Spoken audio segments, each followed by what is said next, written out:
көріп тұрып жеткізбесек, ақиқатта қиямет күні біз де сұраламыз. Өйткені ана адам не істейді? Қиямет күні сылтаулатады. Я Раббым, мынау мен жанында жүрді ғой, мынау намаз оқиды. Бізді айтпайды жанымыздағы достарымыз, туған-туысқандарымыз. Айтады, өзі біліп, жақсы нәрсе екенін біліп, өзі ғана істепті, бізге айтпапты деп.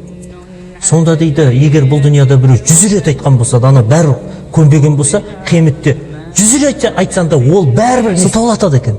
Я Раббым, мынау маған айтпады. Я Раббым, мен 100 рет айттым десе де, 101-ші рет айтсам мүмкін мен келер едім ғой деп. Сондықтан қиямет күні біз өзімізді арашалап алу үшін жаңағындай әңгімелерден біз жеткізуге міндеттіміз. Бір рет кейістер ретінде жеткізсек, ол адам қабылдай ма, қабылдамай ма, Құдай алдында өз жауап береді.